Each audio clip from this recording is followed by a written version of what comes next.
think it's a bit concerning that we have this single point of failure, because the idea of the internet when it was first made was that it was a self-healing capabilities, that if one node was taken out, people could still communicate.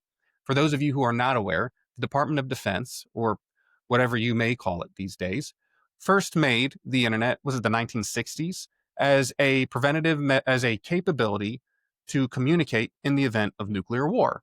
And the whole idea was that if a certain node or cluster was, suddenly radioactive, then there's the capability to automatically communicate through another connection.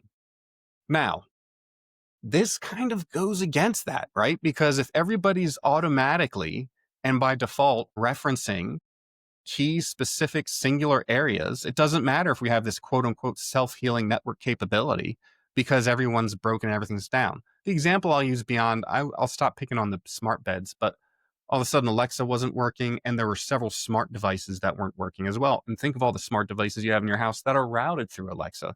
So think of the infirm, think of the disabled, the people who can't really reach the light switches, for example, and have become dependent upon something like Alexa, right? Or can't really, they rely on a smart house in order to operate as a full member of society. Suddenly, these capabilities weren't there.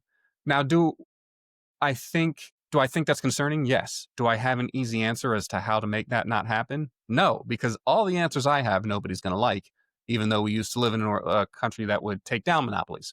So I think it's really going to be something that if we don't see a change, if we don't push for a change here, it's going to just keep getting worse. And we're presenting huge, really juicy targets to our adversaries, whether they're nation states or we'll say selfish individuals. Yeah, but I will say there was still resiliency in that We're alive. you and I were still working. Yeah. We had no issues. Thanks, And look, I'm not Microsoft. gonna say it's because we might use a different vendor for our cloud, because it's not necessarily, but we do use a different vendor for our cloud, right? But that didn't even matter in this case, because there might have been some dependencies that were being pulled from those other sectors. First of all, there was resiliency. I think the internet still worked pretty much. There were some, yes, That's there was some correct. downtime. There were some mass outages caused by this.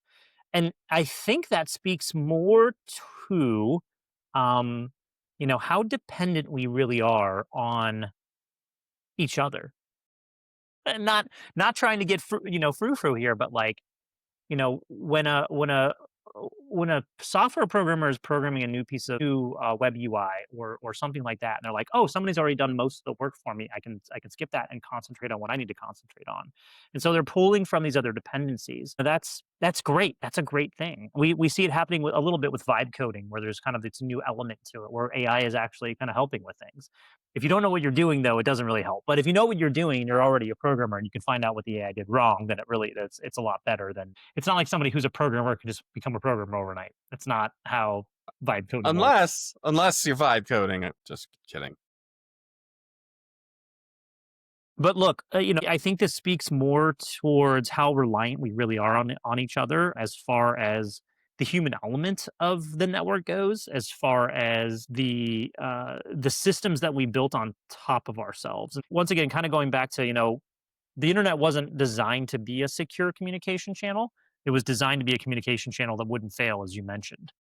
We built security on top of it. We built redundancy on top of it, resiliency on top We've of it. tried. Still underneath, though, you pull the domino out from underneath, and all those other things either fall or they kind of turn to the side, which is more of what happened in this case.